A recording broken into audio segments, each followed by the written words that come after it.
Alright guys, the new Dark Magician, the guy that's going to be attacking directly with no monsters left on the field, the new fusion actually is really good. I mean, we're talking borderline like throwing out first turn towers, alright? So the new Dark Magician fusion guy, the Dragon Knight version of him, it's pretty insane because what you can do now with this is it protects all of your back row. And one of the back row protects the Dark Magicians, so your Dark Magicians are now basically all towers. And I'm not even kidding, and we'll get into that in a second. Thank you, Maglucius, for sending in these plays. And because you're going to be able to banish cards, you're able to get rid of problematic cards really quickly. And you guys will see over here with the Eternal Soul over here, every Dark Magician in your monster zone is unaffected by your opponent's cards. So this card protects all of these guys. Well, most of them count as Dark Magician, and you guys will see that in a second with the fusion. And then on top of that, you can banish a card every single time that you summon Dark Magician, and then this card protects all of the back row. So the front row protects the back row, and the back row protects the front row. I was thinking like, whoa, you could maybe run Safe Zone to protect him even harder, but I don't think that that's needed. Basically, guys, what it comes down to is Kaijus will be a pretty easy get rid of, Mr. Attack directly with no monsters left on the field. But other than that, it's a really nasty thing to deal with.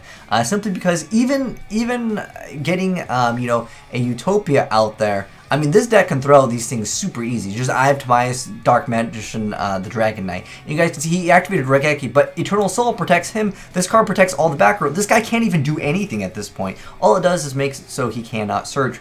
Even if he was to add the card that would double his attack 2400, it's not going to be enough to get rid of this 3k beater. So basically, you have a 3k beater, and it's just towers all over again, guys. I think I'm surprised towers didn't get unbanned, but anyways, like I said, guys, the Eternal Soul, it was a key card in the deck, and the reason why it's so powerful now is because this card won't be destroyed. Now, if you guys, you guys can see that effect. Okay, so anyway, so like I said, it protects your Dark Magicians, and this card does count as a Dark Magician while it's on the field or in the graveyard, which can be important for some of the other cards, but most of those cards aren't like the super meta cards anyways that people are playing, minus this card. Again, this card is insane, so let's just let you just special summon a Dark Magician from your hand or graveyard. Oh wait, what the heck? This card name becomes Dark Magician on the field or in the graveyard, so you could basically Monster Reborn this guy that makes everything immune, and then you get to use Dark Magic Circle and then banish something, and these cards can't be destroyed. And then in the off chance that something would boost up, you guys can see over here, it says that, where is it, if you, for other dark spellcast type monster battles an opponent's monster, you can send this card from your hand to the graveyard, and then you can actually boost it up for 2,000. So in the off chance that someone gets something that's over 3,000 attack, you can just get your Dark Magician to 5,000. Essentially, I know it's a Dark Magician Dragon Knight, but he counts as Dark Magician, which is the most important thing. But that is actually pretty insane, like I said. And oh, also Eternal Soul had another deck. Let me just go to another replay so we can talk about it, and you guys can see some small little gameplay over here. But going back to this card over here, one problem that this deck originally had was Eternal Soul would be like the bait. Like you would throw it out, and then you'd summon all your monsters, and you could potentially make a good board. But the problem with this card is, if this face-up card leaves the field, you have to destroy all monsters you control. So obviously that's a huge downside, because even if you were to protect your Dark Magicians, they would just target this, and every card goes away. Not only your Dark Magicians would go away, everything would go away.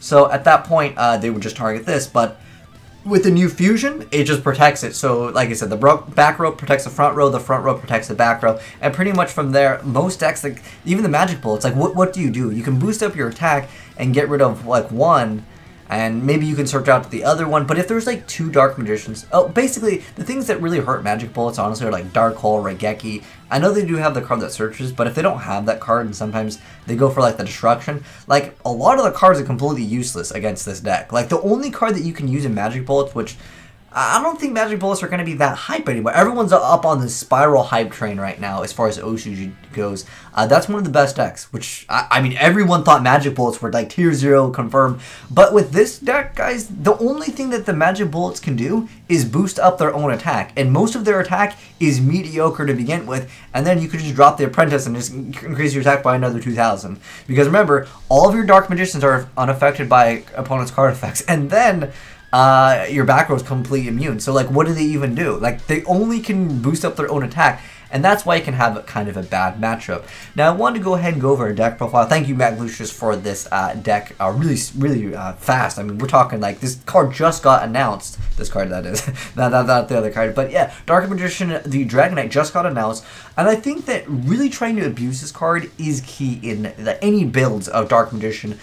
Who knows, we might get more support for the deck, and it could become even like better. It's borderline being meta. Like I said, guys, it makes your Dark Magicians basically towers. Again, you protect all the back row. The back row makes your Dark Magician immune to all your opponent's card effects minus Kaiju. That's like the only thing. But going into like talking about some other cards, well, let me go over the deck profile, and then we'll talk about some other cards and like things that you guys can mix into the deck to maybe try to make it a little bit more competitive. I think as of right now, it's like almost there, guys. I really feel like if we get like 1 or 2 more cards, I'm thinking because this is a new fusion, we might get another fusion card that's not Eye of Timaeus. I mean, Eye of Timaeus is great. It brings out the card like super free. It's just basically activate Eye of Timaeus when you have Dark Magician.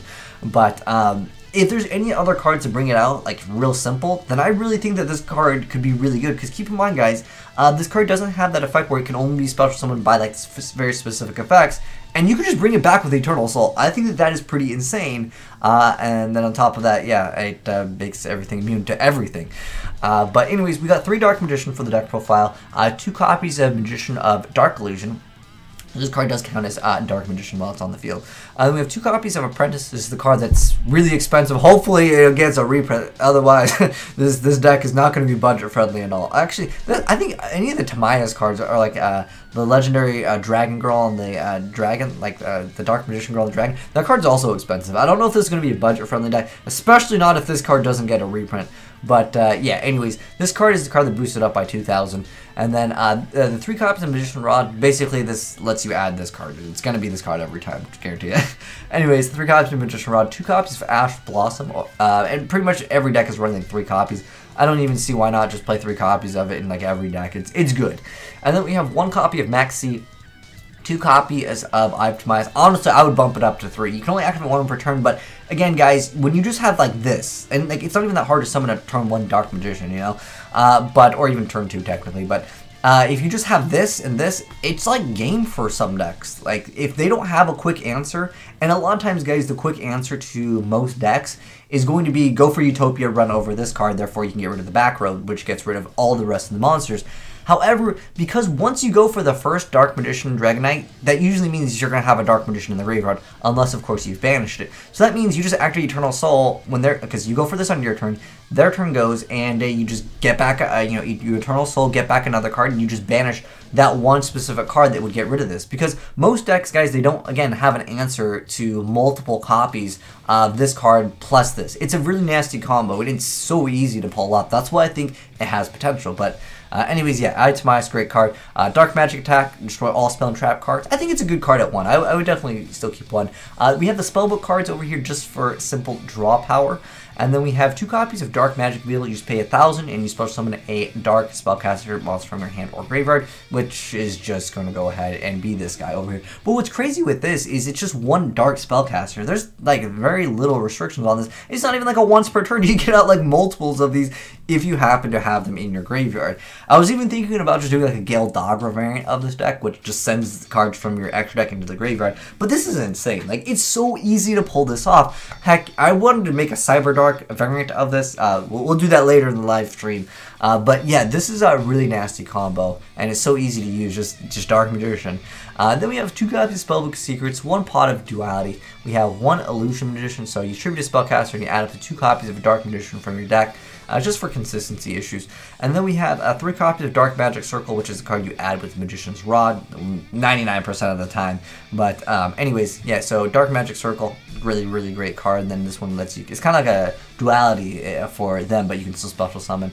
And it's got, you know, a lot of different effects. But the most important thing is once per turn you're just going to be able to banish a card. It's just so helpful. And it can't be destroyed, and that's what makes it so good now. And then we have 3 copies of Magician Navigation, so it just lets you special summon a Dark Magician from your hand, and then you special summon 1 level 7 or lower Dark Spellcaster monster from your deck. So basically, it lets you go into a quick rank 7s if you happen to want to go for that. Big Eyes is still a pretty good card. Draco Sack, it has some synergy with Link format, but for the most part, this deck is definitely not a deck that needs to utilize links at all. I mean, heck, you guys saw the deck in action. It needs 0 links, but you can try it out if you want to. But next up, we have 2 copies of Drowning Mirror Force. I mean, if you guys want to, you guys can play it. There are times, I would say, in this deck where you just don't happen to have monsters, and when you're on a blank board because of the Spellbook of Knowledge over here, because you're tributing the Spellbook guy over here, or you tribute whatever, because it's just a spellcaster monster, you might not have a play. So, this could be an option for you guys because it's a pretty decent card still. Even the Quaking Mirror Force, however, I think that you can make good use of Drowning in this variant. And 3 copies of Eternal Soul, and again, guys, this is what makes the Dark Magician and the towers now. I was surprised. I didn't even think of that when I was going over the card yesterday, but this guy is no joke. I really think it has potential. And the Solemn Brigade, because Solemn is a pretty good card, I heard. I feel like we could use some potential destruction over here, just because maybe you'll get some of your stuff negated earlier on in the game. So maybe a Twin Twisters or 2 isn't bad, because you do happen to have fodder monsters that getting them in the graveyard is not that bad at all. Obviously, you can get them back and stuff like that. So if you guys want any suggestions to give, I would love to hear them. But for the most part, I think that the deck is pretty solid in terms of right now. However, in the future, when any other cards come out, like I said, if we get any other like a quick play fusion of this, oh gosh, it would be so good, because then you could double up on it, and then you could technically triple up on it, because you could go for the Eternal Soul later on. You could just get so many Dark Magicians. I don't know what else we could get for this that would be really good. Other than, I want to say we're going to get like 1 fusion. Maybe we'll get another cool like dragon to fuse with it. Who knows? But as far as the extra deck goes, I think we don't really need 3 of these. I think 2 is probably sufficient, considering you can get the card out with this, because this card counts as his Dark Magician in the graveyard. But yeah, you can Monster Reborn, a card that, again, is a towers. But anyways, we got 2 copies of Amulet Dragon, 2 copies of Dark Paladin, 1 of the Hierophant of Prophecy. We got the Red Eyes Flare Metal. I think this card's good. I definitely could play this card. We have number 89, Cybeast Diablosis. And we have Draco Sack, double copies of Big Eye, and 2 copies of Ebon Magician Illusion, or Ebon Illusion Magician. It just lets you go for like huge big pushes sometimes when you're going for those big plays to try to finish off your opponent. But overall, I think we can drop down some of the cards in the extra deck. I think one other card that some people might try out is the Elemental Hero Prisma variant. So you can reveal the card, and you can kind of make good use out of that. But I think it's pretty decent. Let me know, guys, what you think of the new Dark Magcian Dragon. I think it has a lot of potential to be good, guys. I mean, it's so easy to just throw this card out. And again, most decks, unless they have a Kaiju, their response is going to be Utopia, run over it. And that's not going to be happening, because once you got this guy out and you have this, it's going to be a nasty field. And I'll definitely give you guys some more variants, because this is just one variant. I want to show you guys the original one as shown in the gameplay. But anyways, I've been ranting on long enough. Hopefully you guys enjoyed seeing the new Dark Magician in action. I think it's pretty good though. Let me know, guys, your thoughts. You guys think it's just going to be a fun, casual deck, or do you guys think it has potential? Like I said, I feel like if it gets like 2 or 3 more like really good cards to get this guy out, it's going to be a good deck, definitely. It has a potential. I mean, it's the easiest like towers that we have this day and age. I know these True Dracos, man, masterpiece. Not as easy to pump out as it used to be, but it's still a good card. But anyways, thanks for watching, guys. Hopefully you enjoyed seeing the new Dark Magician in action. If you did, drop a like on it. And if you're new to the channel, hit that subscribe button. See more Dark Magicians with no monsters left on the field, hidden directly for game. GG.